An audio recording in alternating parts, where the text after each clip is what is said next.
여러분 반갑습니다.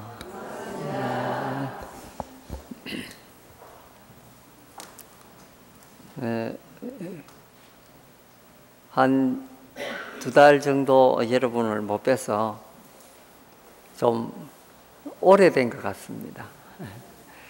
이제 초파일도 우리가 잘 보내고 또 결제도 하고 이래서 전국이 지금 그 정진하는 이제 그런 분위기입니다. 그런데 이제 그 여러분도 잘 아시다시피 그리스라든지 스페인 이런 데서 나라 전체가 그 경제 위기가 와서 그 경제 위기가 우리한테까지도 지금 여파를 미치고 있습니다. 우리 불자들이야 사실은 정신적인 이런 거에 더 익숙하기 때문에 그런 그 경제적인 고통이 좀 온다고 하더라도 부처님 말씀에 의지해서 이 사바세계는 원래 그렇게 변화가 무상하고 물질이 존재했다가 또 사라졌다가 이런 걸 번복하는 그런 세계이기 때문에 고통 때문에 물질 때문에 고통을 받는다 이런 걸 늘 숙지하고 계시기 때문에 조금 다른 그런 사람들보다는 그 고통이 조금 덜하리라 이런 생각이 듭니다. 경에 보면은 그런 이야기가 있습니다. 어느 날 부처님께서 아난존자를 데리고 걸식을 가시다가 이제 길을 가는데 그 농사 짓는 농부 곁을 지나가게 됐습니다. 근데 그 농부가 그 앞서 가던 그 부처님 말씀을 이렇게 듣게 됐는데 부처님 뭐라고 하시는가 하면은 아나나 저기 보아라 저기 독사가 있다 이런 이제 말씀을 하세요. 그냥 아난이 지나가다 보고 그렇습니다 부처님 독사보다 더 무서운 것이 있군요. 그러면서 이제 지나가는 거예요. 그 말을 들은 농부가 이제 그 가까이 가보니까 독사는커녕 금덩어리가 하나가 거기 놓여져 있는 게 아니겠습니까? 그래서 그 농부가 뭐라고 했냐면 참 이상하다. 왜 부처님께서는 이 금을 독사라고 이야기하셨느냐. 그래 이제 그걸 주워가지고 집에 와서 이제 그걸로 이제 여러 가지 집도 새로 짓고 가재도구도 마련하고 그랬을 거 아니겠습니까? 근데 이제 가난하던 농부가 갑자기 어디서 돈이 생겨가지고 이제 집을 장만하고 이랬다는 소문이 이제 관가에까지 나가니까 관가의 사또가 그 이상한 일이다. 이 사람이 도둑질을 하지 않으면 그런 일이 있을 수 있겠는가. 그래서 그 사람을 신문하기 시작했습니다. 근데 인도의 국법이라고 하는 것이요. 이 땅에 주인 없는 걸 주웠으면은 그 관가에 갖다 바쳐야 되는 게 국법인데 이제 이 농부가 이 금을 마음대로 썼기 때문에 이제 그 관가에 이제 갇히게 된 거죠. 그래서 갇히면서 생각을 해보니까 부처님께서 하신 말씀이 생각이 난 거예요. 독사가 여기 있다니. 그러니까 아난존자 지나가다가 부처님이 독사보다 더 심한 것입니다. 이렇게 한 말이 생각이 나거든요. 그때 그 말을 깨달은 거예요. 아, 정말로 내가 금덩어리를 주었지만 그 피해는 독사보다 더 심하구나. 이런 생각을 해요. 지금 우리 그 나라에서도 내가 정당하게 주지 않는 일에서 얻은 것이 아닌 그냥 뇌물로 받아가지고 지금 줄줄이 감옥도 가고 재판도 하고 지금 그러고 있지 않습니까? 근데 그렇게 모아봐도 자기 거 안 됩니다. 제가 전에 말씀드렸죠. 내 돈이라고 할 때는 그 돈 자체가 그 내가 쓸 때 그게 내 돈이지 돈 안 쓰고 가만 놓으면 그 누구 거라 그랬습니까? 한국은행 총재 거라고 했죠. 그 돈에 보면은 한국은행 총재인회가 도장 딱 찍어놨거든요. 그 한국은행이 내 거다 이거죠. 너거는 임시로 빌려가지고 간 거지. 그게 영원한 내 것이 아니다. 이게 돈 아닙니까? 근데 진짜 돈이 내 거라고 할 때는 언제입니까? 내가 쓸 때 그때가 그게 내 돈이거든요. 그러니까 집에 돈이 얼마가 있든지 간에 그 관계없이 안 쓰고 넣어놓으면 그건 내 돈 아니거든요. 그 결국 누구 돈 됩니까? 이제 자손의 돈이 되든지 딴 사람 돈이 돼버리죠. 내가 안 쓰면 그렇습니다. 근데 우리는 그거 모으려고 또 아둥바둥하고 이제 그렇게 양심까지 속이면서 그렇게 살게 되는 거죠. 근데 궁극은 뭐냐? 그렇게 물려줘도 자식들이 호도하느냐? 안 합니다. 그거 다 자기 이제 부모도 요즘 모르거든요. 이익 앞에서는 부모하고 싸우는 게 지금 현실 아니겠습니까? 그러니까 우리가 지금 무엇을 추구하고 어떻게 살아가야 된다, 이거를 잘 한번 생각해 볼 필요가 있습니다. 그럼 미국인들 같은 경우는 그 많은 수의 사람들이 자녀들한테 부를 세습 안 하겠다고 그렇게 지금 이야기하고 있는 게 바로 그런 거죠. 선진국으로 갈수록 사회에 환원하는 이게 더 많이 있습니다.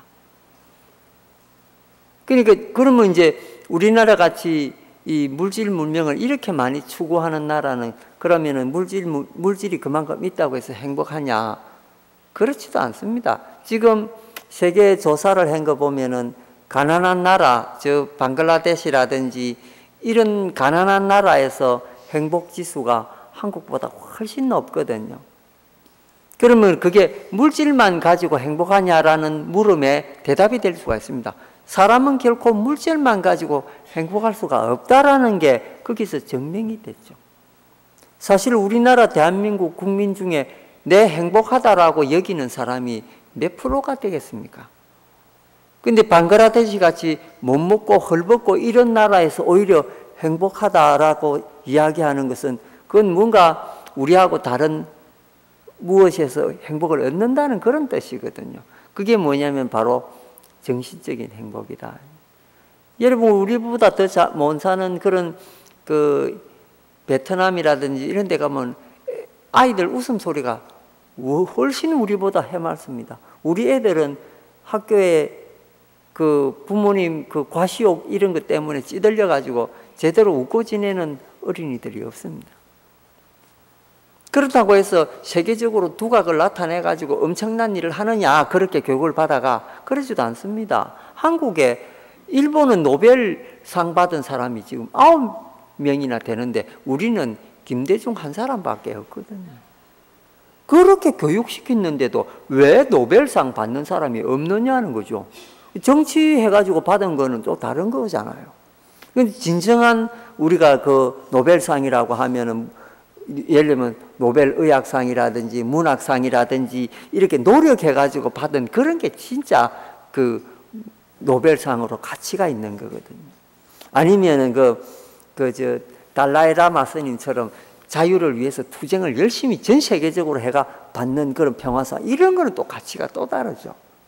그래서 우리가 생각해 볼 때 우리 자녀들이 정말로 우리가 생각하는 그런 가치관대로 그 애들을 교육을 그렇게 시키고 있느냐? 그렇지도 않은 것 같습니다. 틀 안에 딱 넣어놓고 그 틀 속에서 이렇게 해라. 그렇게 하니까 애들이 상상력도 제대로 발휘가 안 되고 참 불행한 이런 상황 속에 놓여 있거든요. 근데 생각해 보면은 우리나라 사람들이 너무 이 참신하고 이 창조력도 뛰어나고 이랬는데 이제 이것 때문에 그렇습니다. 남들이 하면은 나도 하는 식으로, 남들 장에 가면 나도 장에 가는 식으로, 이런 것 때문에 그 개성이 발휘가 안 되는 거예요. 자, 한번 예를 들어 볼까요? 한국은 100년 전만 해도 모자와 수염의 나라였습니다.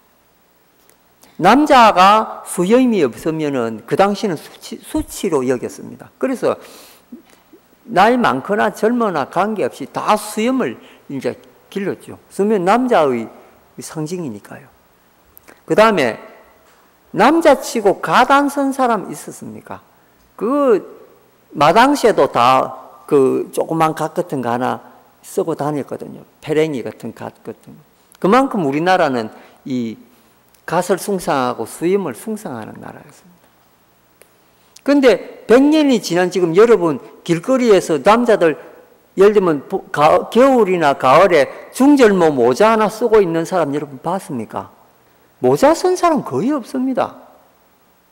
그런데 가까운 일본이나 이런 대만이나 이런 데 가면요. 그 모자 쓴 사람 많습니다. 모자는 남자의 멋인데 우리는 그 멋 버려버렸거든요. 왜? 만약에 회사에서 또는 학교에서 머리를 이렇게 잘라라 이러면 100명이 다 똑같은 머리 하거든요. 그러니까 개성이 없어져 버린 게 한국 사회입니다. 그리고 지금 누가 수염 좀 기르고 있죠. 이상한 눈초리로 바라봅니다. 100년 전만 해도 수염 없으면 사람 취급 안 받았는데 지금 수염이 있으니까 사람 취급 안 받는 거 이상한 뭐 예술가가 뭐 그렇게 얘기죠. 그 뭐냐면 수염이 없는 게 유행이고 수염이 있으면 이게 남들 보기에 이게 자기하고 같은 느낌이 안 되니까 그냥 획일화로 이렇게 해버린 거죠. 한국이 그런 사회입니다. 그리고 조금 이상하게 행색을 해도 이상한 눈초리로 바라보거든요. 이 몰개성의 사회 속에서 애들이 어떻게 성장을 하겠냐. 역시 개성이 없이 성장을 합니다. 내가 알고 있는 건 너도 알고 있고 너도 알고 있는 건 내가 알고 있는 이런 사회 속에서 노벨 무슨 상이 나오겠다는 건 이거는 있을 수가 없는 일이죠. 그래서 애들을 자유롭고 애들을 자유로우려면 어떻게 해야 됩니까? 어른이 자유로워야 됩니다. 그럼 어른이 어디게 자유로워야 됩니까? 옆집 사람으로부터 자유로워야 됩니다. 옆집에 뭐 했는데 우리도 뭐 하자 이런 거 있잖아요. 그거 우리가 없어져야 우리가 개성을 발휘할 수 있습니다. 옆에 집에 뭘 사가지고 그걸 절격해 쓰더라. 그럼 아니 우리 집에는 그런 거 안 해. 우리 집에는 이런 거 해. 이렇게 해서 완전히 역발상으로 살 수 있는 그런 생각이 있어야 우리가 우리 나름대로의 행복을 추구를 할 수 있습니다. 옆집에 차 바꿨다고 해서 우리 집까지 차 바꿀 수는 없거든요. 옆집에 차 바꿀 때 우리는 자전거 샀다. 이런 정도 개성이 있어줘야 돼요. 그게 우리 한국 사람이 뛰어나긴 한데 하나 안 되는 이유가 바로 그런 문제다. 그리고 너무 돈에 집착하다 보니까 그 사람 정신이 이제 잊어버리게 돼요. 그러니까 우리 불교 믿는 사람은 적어도 물질의 세계 속에서 이렇게 살지만은 그러나 부처님 말씀이 그 정신적으로 행복하면은 더 행복을 누릴 수 있다. 그렇게 추구할 수 있다. 이게 부처님 말씀이기 때문에 우리 불자들만은 조금 다른 생각으로 세상을 살 필요가 있다. 이게 이제 이 유마경의 내용이 그렇습니다. 유마경의 내용이라는 게 총체적으로 풀어보면은 불이법문 아니겠습니까? 불이법문이 뭡니까? 둘이 아니고 하나라는 거죠. 예를 들면 돈이 있는 사람이나 돈이 없는 사람이나 비슷하다, 똑같아 이런 거죠. 그 무슨 말이냐면 실제로 눈에 보이는 현상은 똑같지 않지만 그 사람이 가지고 있는 그 행복이랄까 느낌이랄까 이런 거는 똑같다는 거죠. 박완일 씨 말처럼 우리가 아파트가 세 채, 네 채 있다고 해서 팔은 저 아파트 두고 머리는 이 아파트 두고 이렇게 살 수는 없지 않습니까? 그죠? 양복이 30벌이 있는 사람이 30벌 다 끼어 입고 다닐 수는 없고 신발이 200켤레 되는 사람이 200켤레 다 신고 못 다니거든요. 한 번에 하나밖에 못 합니다. 그러니까 돈이 아무리 있어도 쓸 수 있는 건 한계가 있는 겁니다. 예를 들면 자기 집에 그 여러 수천만 원이 있다고 해서 하루아침에 자기 자신을 위해서 써봐라. 그 밍크 코트 9천만 원짜리 사면 모르겠습니다만은 그죠? 일반적인 기준으로 소비를 하려면 그 하루 정도로 써도 굉장히 힘듭니다. 근데 그거 한 번 쓰기에 왕창 쓰기 좋은 게 뭐냐면 보시죠. 그죠? 어느 절에 불사한다라면 한꺼번에 왕창 쓸 수 있죠. 수프 한 잔 끝나잖아요. 근데 자기를 위해서 쓰려면요. 예를 들면은 우리 보살님들 같으면은 피부 마사지 받는데 암만 잘 받아도 그 몇십만 원이면 되잖아요. 그 쓸 수가 없습니다. 그 몇천만 원 하루에 쓰기 힘듭니다. 예. 그러니까 우리가 돈 쓸 때도 이게 한계가 있고, 그것도 매일매일 하라면은 못 갑니다, 또.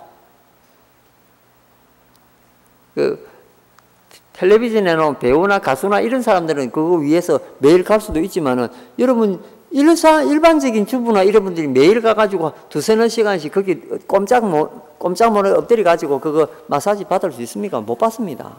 고통스럽거든요. 어쩌다 한 번 받아 기분 좋죠. 매일 받아 해보십시오. 그 지옥입니다.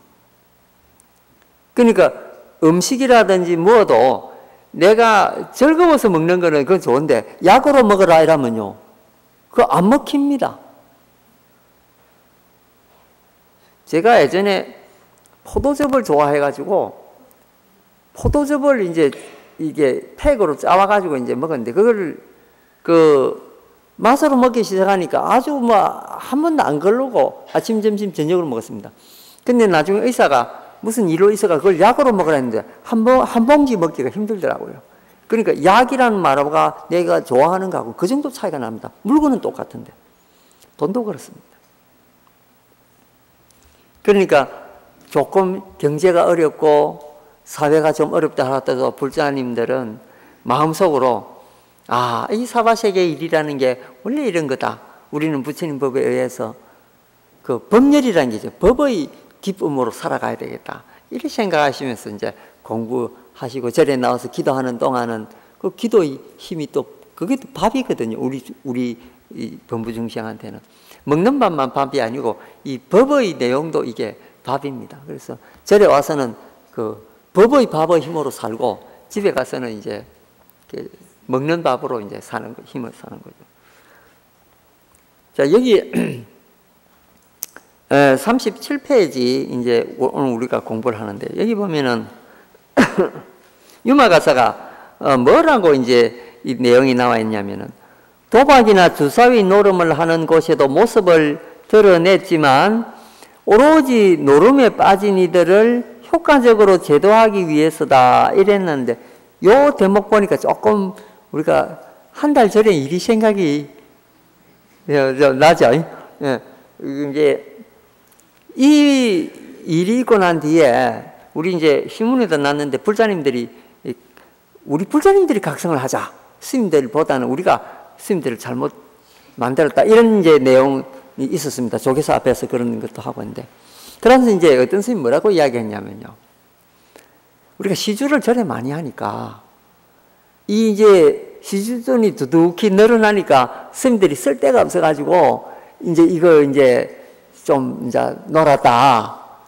이렇게 이야기한, 그러면 시주돈 갖다 바치지 말자. 이렇게 이제 이야기한 스님들이 있었습니다. 근데 그렇게 들으면 그 말도 옳죠. 그런데 그렇게 하면은 큰일 납니다.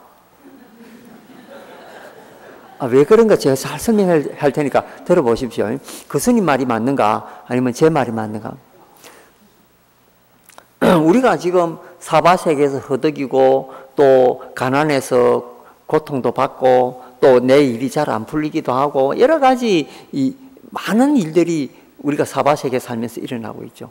그러면서 우리가 생각하는 게 뭐냐면은, 이거 우리가 내가 지은 업이 지중해서 이렇구나, 공덕이 없어서 이렇구나, 그런 생각 우리가 하게 되지 않습니까? 우리가 무슨 일을 하나 추구해 갈 때 그 일에 대해서 무슨 문제가 생겨가지고 일이 막히기도 하고 될 듯 될 듯 하다가도 또 안 되기도 하고, 그런데 그럴 때마다 생각하는 게 업장이 더더워서 그렇구나, 그런 생각 하잖아요.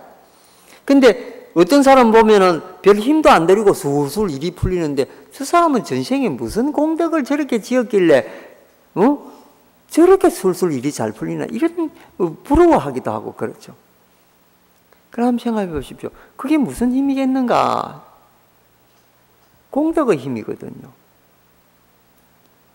예를 들면은 조계종의 총무원장 하기가 여러분 얼마나 힘든 줄 아십니까? 총무원에 그 수많은 부서와 또 각 절마다 스님들이 동의가 있어야 총무원장을 하거든요. 그런데 공덕이라는 게 어떻게 작용하는가 제가 설명할 테니까 잘 들어보십시오. 지금 현재 조계종의 총무원장 스님 있잖아요. 이 스님은 그 소위 말하는 우리 강원이라든지 선원이라든지 이런 걸 안 나온 스님이거든요. 그 여러분 한번 그런 거 안 거친 스님이 어떻게 조계종을 책임지는 총무원장을 하나, 그렇게 여러분 생각할 수 있죠. 근데 그분은 숨은 힘이 있습니다. 아주 일찍인 나이에 또 큰 좋은 절에 시주가 많이 들어오는 절에 주지를 하셨죠. 그러면서 그냥 계셨느냐 하면 그렇게 계신 게 아니고 그 시주금이나 이런 데를 가지고 꾸준히 전국에 있는 선방에 공양을 한 거예요. 오랫동안.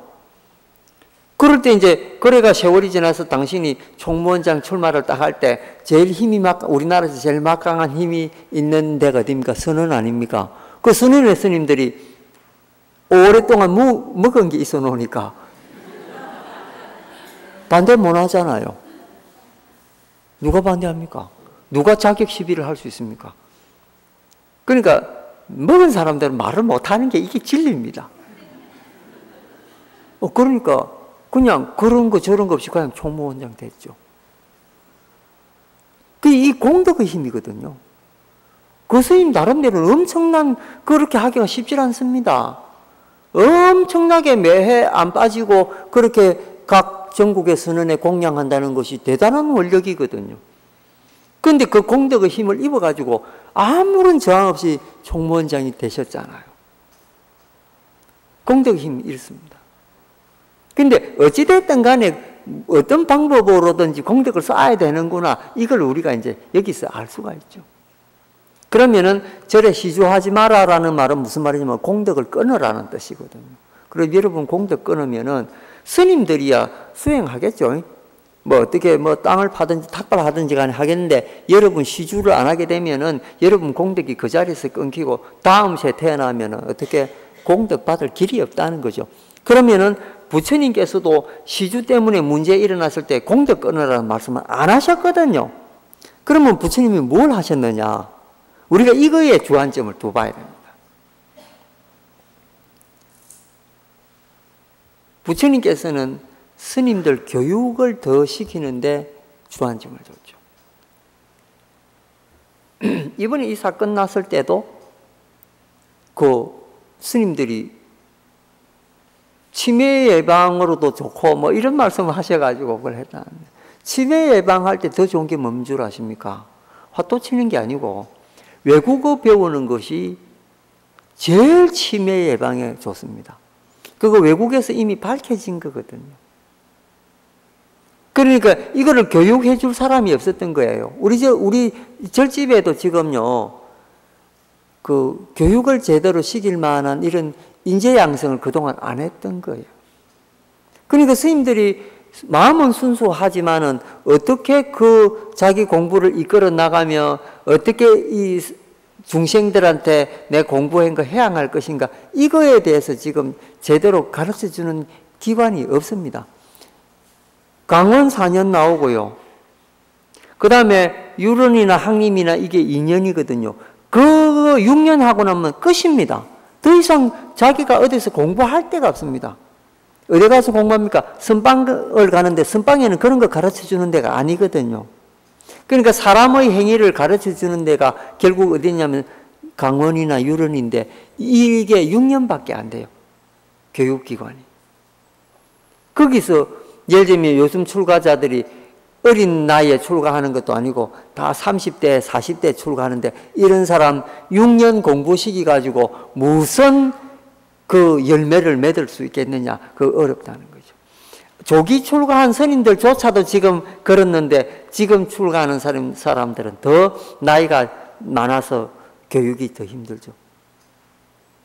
그러니까 지금 우리 불교 내에도 이런 실정이 지금 놓여져 있습니다. 그러니까 불교를 걱정하는 사람은 지금이 문제가 아니고 앞으로 10년, 20년 뒤가 더 걱정이다, 이런 생각하죠. 그래서 저는 대답을 딱 하나로 합니다. 불교가 살아날 길은 교육뿐이다. 그러면 그 교육을 10년을 시켜야 된다. 저는 그렇게 생각하고 있습니다. 저는 스님, 부자님들 아시다시피 저를 아는 분들은 그걸 아실 겁니다. 13살에 출가를 해서 15살에 계를 받고 50이 넘었는데 지금도 경전이라든지 이런 논서라든지 안 본 것이 너무나 많습니다. 공부할 것이 무궁무진하고 해야 될 일이 너무나 많은데 시간이 없습니다.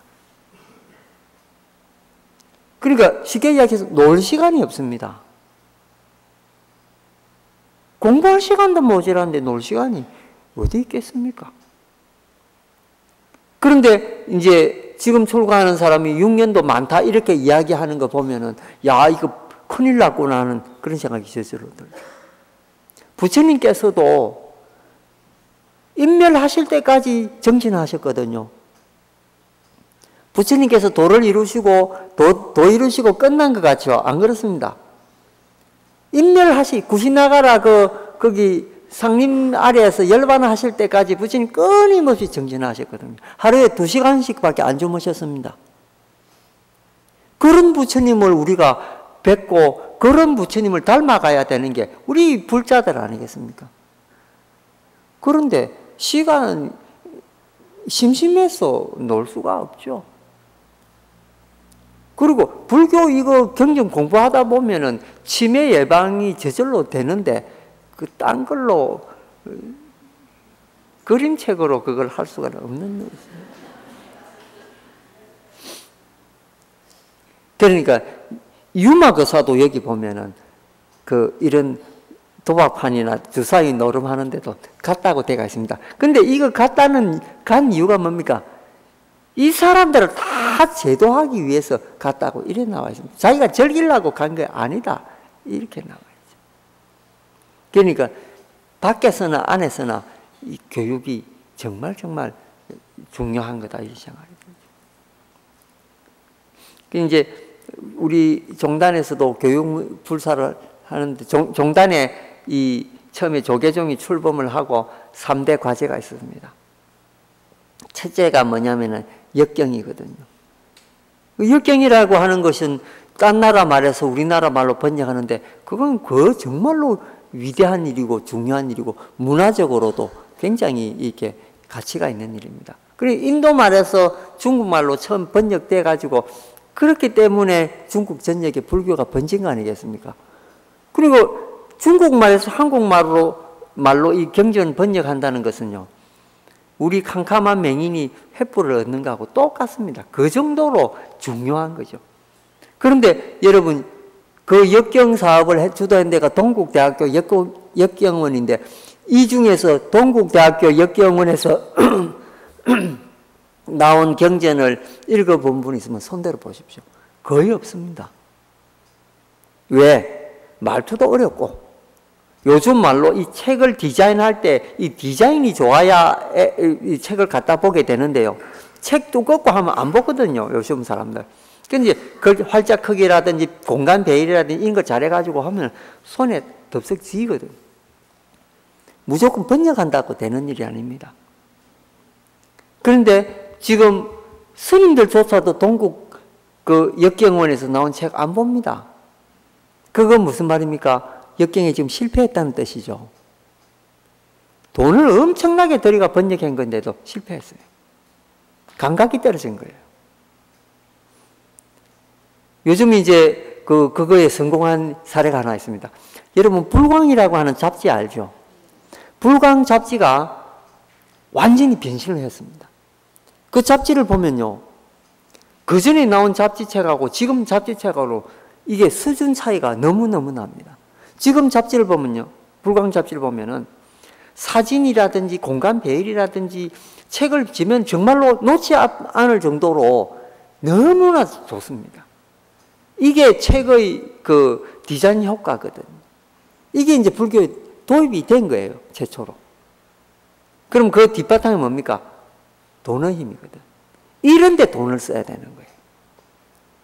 그러니까 여러분, 불자 여러분들이 돈을 시주를 하고 하는 것도 다 이런 문수 포교라든지 이런 데 하기 위해서 이제 내는 거잖아요. 그러니까 이거를 스님들만 이 마인드만 바뀌면은 뭡니까? 이게 그런 쪽으로 돈들이 회항이 될 수가 있다는 거예요.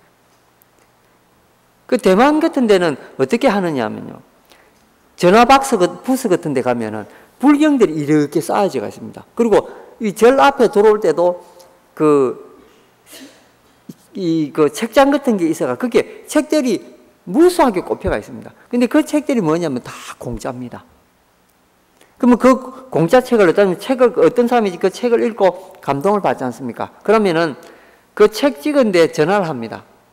내가 돈을 얼마 송금을 할 테니까 그 내 이름으로 책을 몇 권 인쇄해 주십시오. 그러면 예를 들면 난 1000권값을 내겠습니다. 500권값을 내겠습니다. 이래가지고 그 사람이 또 그 돈을 시주해가 똑같은 책을 찍어가지고 또 전국으로 배포를 합니다.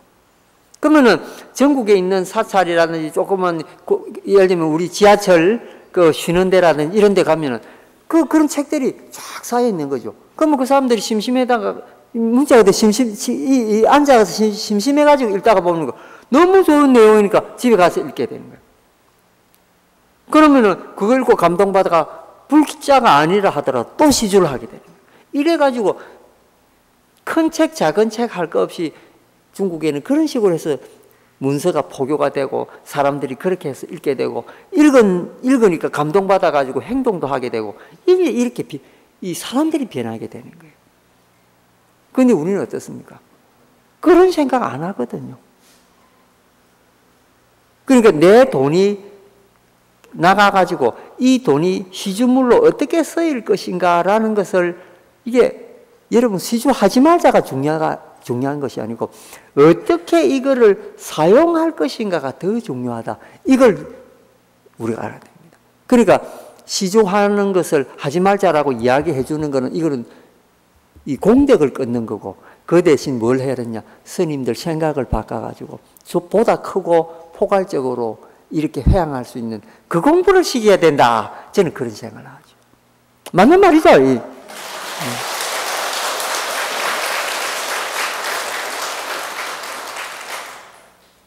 그 다음에 이제 또 하나가 이제 문제가 되는 게 뭐냐면은 우리 스님들 중에서 이 음식 문제입니다. 음식 문제는 이 사실은 상당히 이 사원의 분위기라든지 또는 스님들의 전체 분위기에 영향을 미치게 되는데 이제 우리는 이 생각해 보면은 한 500년 동안 가난하게 살았습니다. 조선시대 너무 가난하게 살았기 때문에 그 사람들이 이 고기 구경을 못 했죠. 그리고 우리가 먹을 수 있는 음식들이라는 게 제 기억만 해도 초등학교 때 소풍 갈 때 제일 좋은 음식이 뭔 줄 아십니까? 계란 후라이였습니다.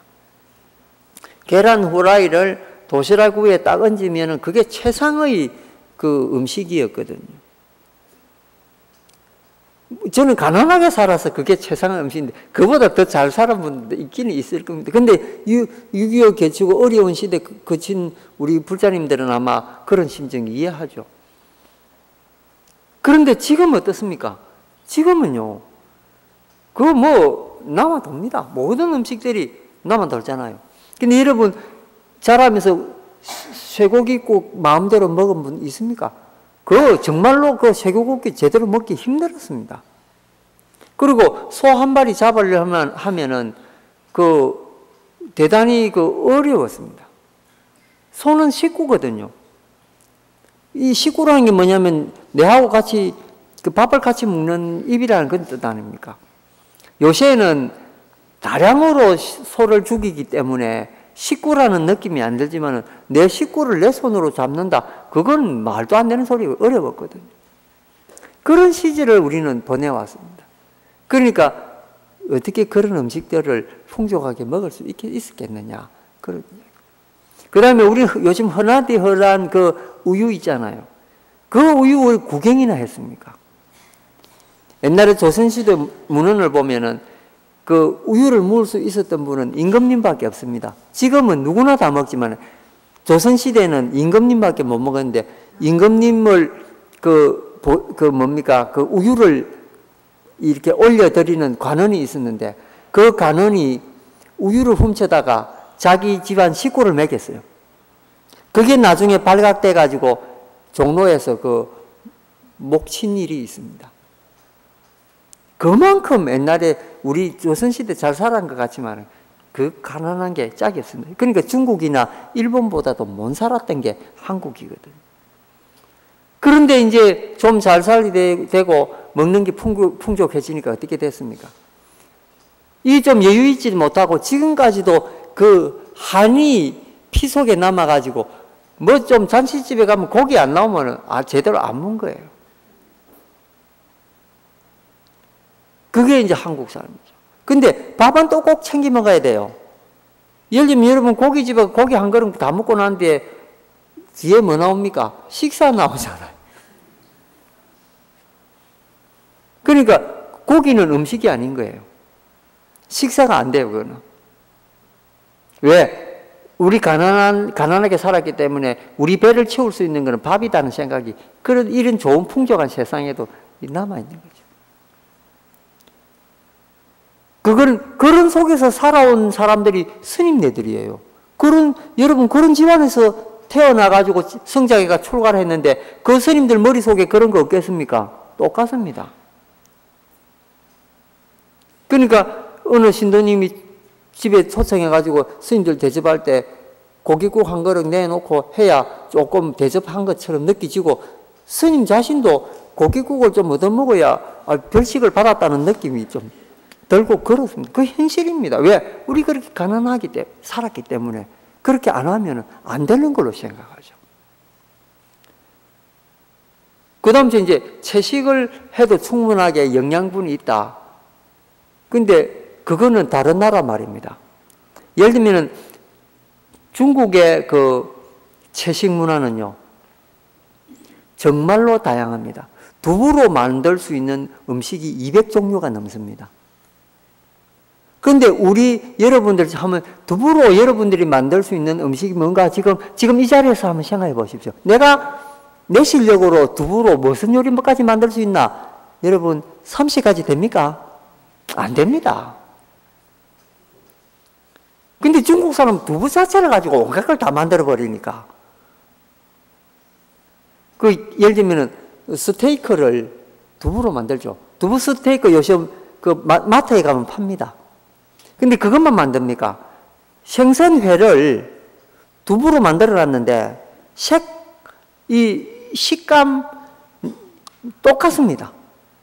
그거 먹으면 꼭 그 회를 씹는 것 같은 그런 느낌이 들 정도죠. 그 정도로 중국 사람들이 두부로 연구를 해놨는데도 그렇게 잘 연구를 해서 하죠. 그리고 두부를 가지고 또 요리를 만들 때 영양분이 풍부하고 단백질이 다 섭취될 수 있도록 온갖 그 다른 재료들 섞어서 요리를 만들어내니까 채식만 해도 영양분이 충분하다는 거예요. 그거는 대만 이야기고 한국에서 채식으로 하다가는 쓰러져 버립니다. 제 몰골을 보십시오.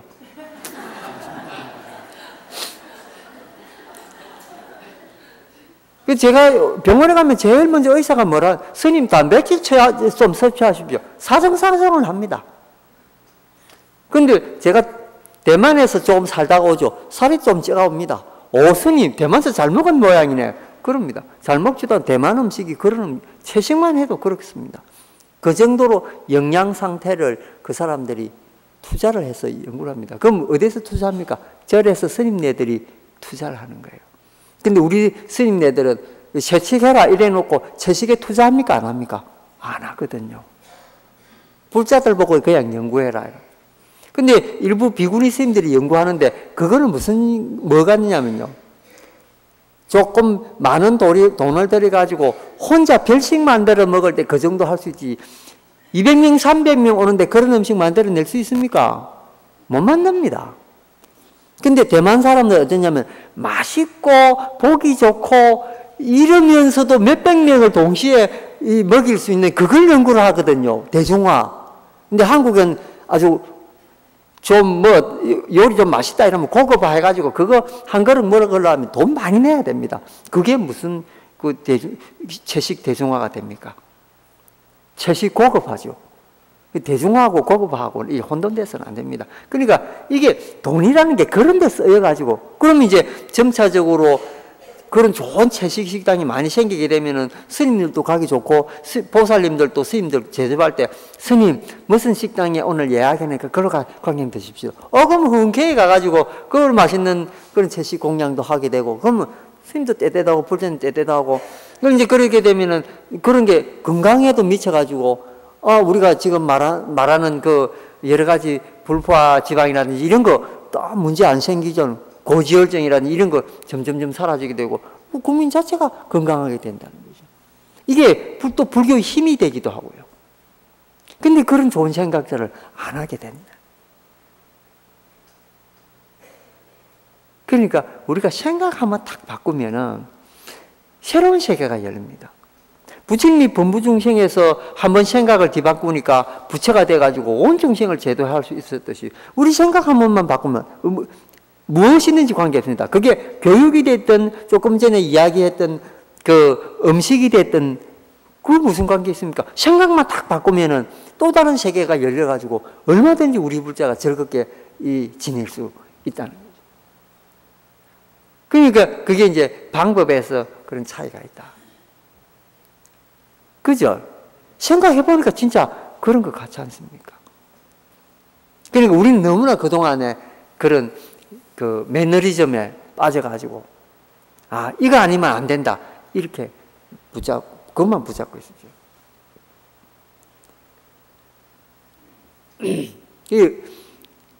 저는 이제 이런 이야기를 합니다. 젊은이들이 요즘 이제 실업자도 많고 또 직업 구하기도 어렵고 이러죠. 그리고 이제 저한테 와서 상담을 합니다. 스님, 어찌하면 좋겠습니까? 또는 결혼을 앞둔 젊은 남녀들이 와서 이제 그 결혼에 대해서 이야기도 하고, 그래서 저는 이걸 권유를 합니다. 두 사람이 이제 그 청춘 남녀 같으면은 두 사람이 인도를 가라. 또는 사업을 구상하고 있는 사람 같으면 인도를 가라. 그렇게 이야기합니다. 그럼 스님이 느닷없이 왜 인도를 가라 하나? 2500년 전 부처님이 계시던 당시하고 지금하고 가장 환경이 비슷한 데가 인도입니다. 그거는 잘 사는 사람은 그렇게 잘 살지만 못 사는 사람들, 지금도 그 인도 뒷골목 가보면은 2500년 방식으로 살고 있습니다.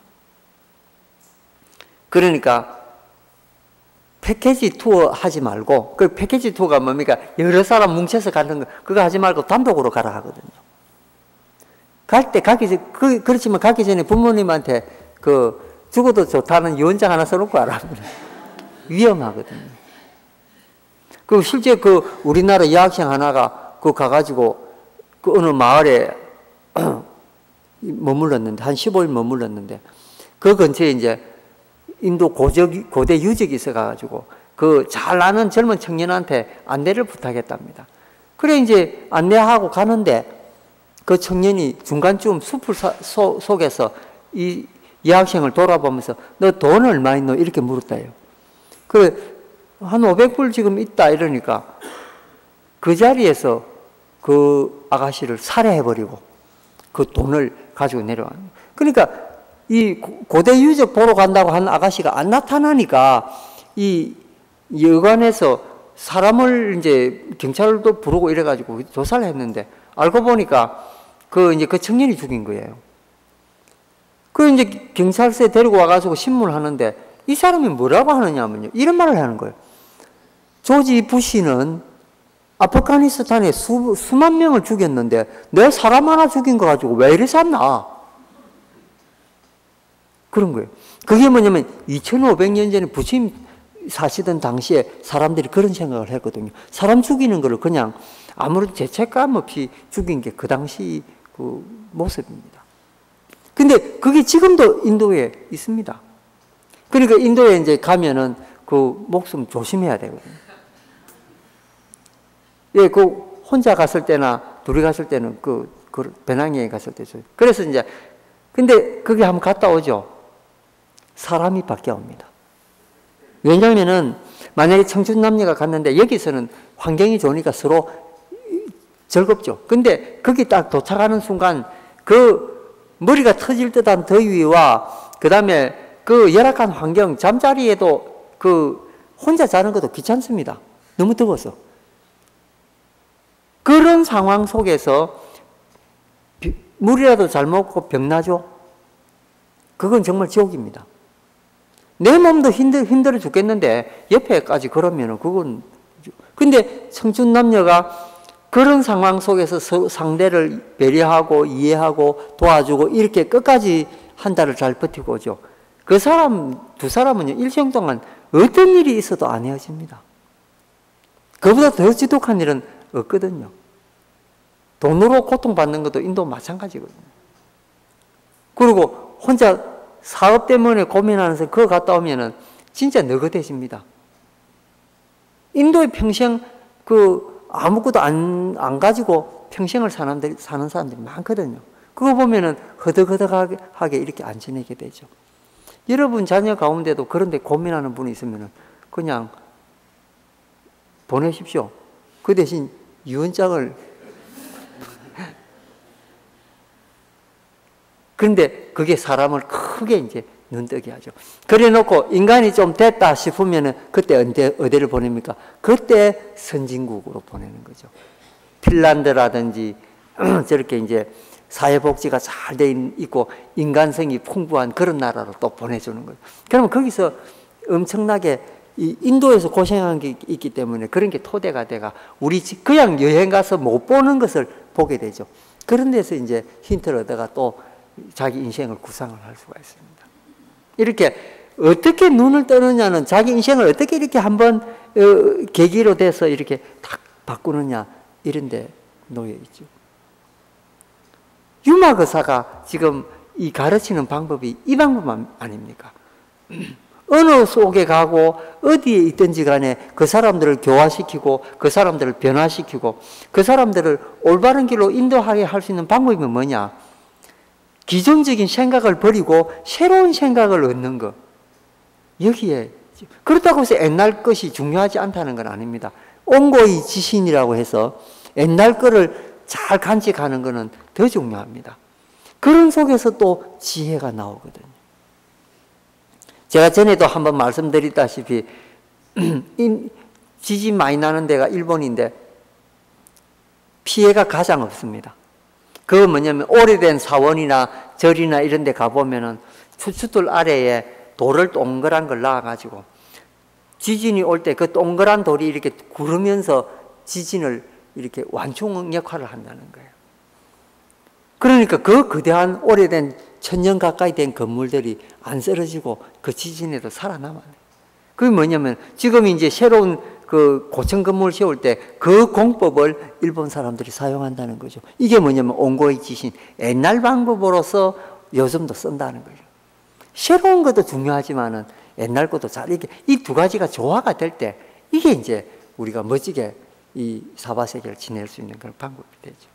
그거 가르쳐 주려고 유마 대사가 이렇게 오신 거예요. 그 유마 대사 내용들이 다 알고 보면은 이제 그런 나쁜 습관에서 좋은 습관으로 옮기는 것이 우리의 관건이다. 그러려면 어떻게 됩니까?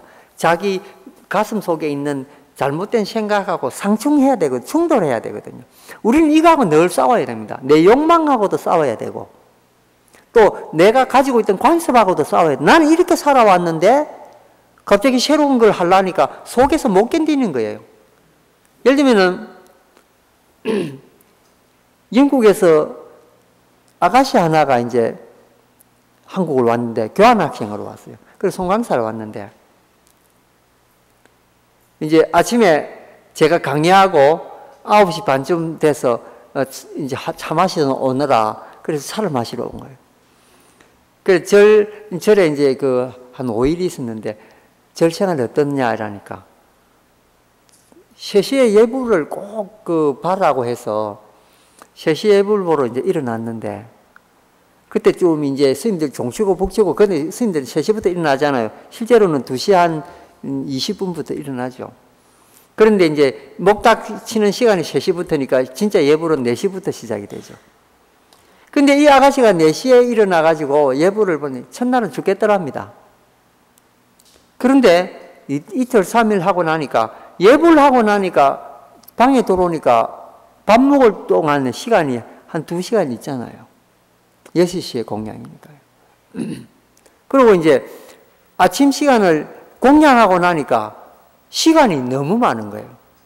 그래서 자기가 저한테 와서 뭐라 했냐면은, 나는 우리 집에 있을 때는 아침에 7시에 일어났는데 늘 시간이 없어서 엄마 아빠한테 나 시간 없어 이런 말 했는데 그게 잘못이더라는 거죠.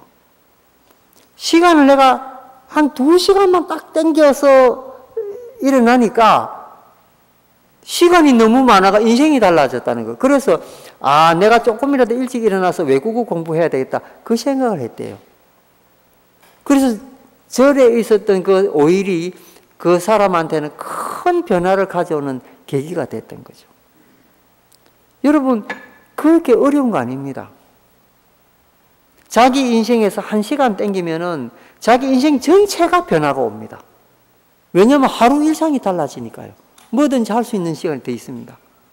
그런데 우리는 1시간 일찍 일어나려면 어찌해야 됩니까? 자기하고 싸워야 되거든요.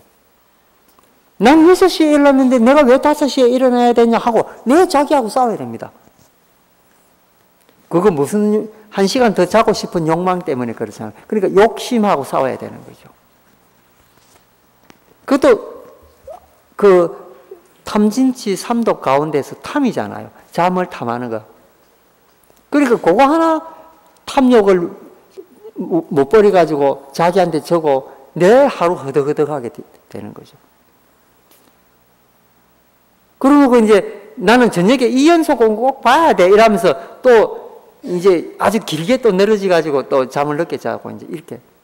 그런 시간은 자기 욕망을 쫓아서 하는 시간은 시간을 많이 투자합니다. 근데 정말로 자기를 변화시키는 이런 시간은 안 쓸라 하거든요. 왜냐하면 관습하고 싸워야 되기 때문에. 그래서 여러분, 인생 변화는 제일 중요한 게 뭐냐면은 자기하고 싸우는 겁니다. 그것도 자기의 욕망과 자기가 지금까지 해왔던 거에 대한 이런 일에 대해서 싸워야 되죠. 근데 우리가 늘 쓰는 말이 있지 않습니까? 정진. 정진은 뭡니까? 우리가 가지고 있던 옛날 관습하고 싸우는 것이 이게 정진이거든요. 유마 대사가 그런 이야기 하고 있습니다. 불방일하고 방일하지 말고 꾸준히 정진하라. 유마 가사가 하십니다. 그 다음에 처음에 한 말씀대로 유마 거사가 지금 살고 있는 이 집이, 유마 대사는 이건희보다 더 돈이 많습니다. 그 빌 게이츠보다 아마 돈이 더 많을 겁니다. 아주 큰 부자였습니다. 그런데 그분이 사는 방은 어떠냐면요, 사방일장이었습니다. 사방일장이 뭐냐면은 가로로 3m 30cm, 세로로 3m 30cm. 그러니까 방이 아주 조그만했습니다. 그 방에서 평생을 보냈죠. 그래서 그 방을 뭐라고 불렀느냐면 방장이라고 불렀습니다. 지금 우리 송림에 가면 방장 스님 있잖아요. 그 방장 스님을 왜 방장 스님이라 부르는 줄 아십니까? 그 유마 거사가 사방으로 동서남북으로 3m 30짜리 방에 있었는데 그 방이라는 게 사방이란 방자고 장자는 한장, 한장이 뭡니까? 삼척이거든요. 삼척을 한장이라고 부릅니다. 그러니까 사방에 한 장씩밖에, 삼척씩밖에 안 되는 방에 살았다고 해서 방장이라고 부릅니다. 그리고 조그마한 방에 살지만은 그분이 덕화라든지 그분의 마음씀이라든지 그분의 인품이라든지 그분이 남한테 보시하는 거라든지 이런 거는 방은 작았지만 엄청나게 넓었다는 거예요. 그래서 방이 작은 것이 문제가 아니고 그 사람 마음 쓰는 게 문제라는 거예요. 그래서 방장 스님도 그런 작은 방에 계시지만은 전 몇백 명이나 되는 대중을 통솔할 수 있다, 이런 뜻으로 방장이라고 쓰는 거예요. 그래서 우리는 그분을 갖다가 방장 스님이라고 부르고, 그래서 방장스님 방이 크고 뭐 화로운 책상 나누고 그래 이런 게 아닙니다. 사실은 실제로는 초라하고 아담한 방에 계시면서 그 마음씀을 잘 쓰시오 이런 뜻이 그 속에 숨어 있죠. 그러니까 방장이라는 그 타이틀을 가지려면 엄청나게 수행이 돼야 된다는 거예요. 요즘 방장 스님은 그런 뜻 잘 모르는 분이 많은 것 같아요. 왜냐하면 방장실에 가보면 화찰란하거든요. 그럼 이제 우리 불자님들이 이런데 눈을 뜨고 그런 의미를 깊은 의미를 잘 알고 이럴 때 또 우리 불교가 점점 이제 나아지게 될 겁니다. 이게 다른 말로 뭐냐면은 우리 비록 가난하고 생활에 쪼달리고 힘들지만은 뭐 현실이 그런 거 어쩌겠습니까? 그러나 마음 쓰는 거는 우리가 잘 써보자. 이게 이제 유마거사한테 한 수 배우는 거죠. 오늘 이래서 유마거사의 마음씀에 대해서 한번 말씀드려봤습니다. 네, 성불하십시오. 영삼불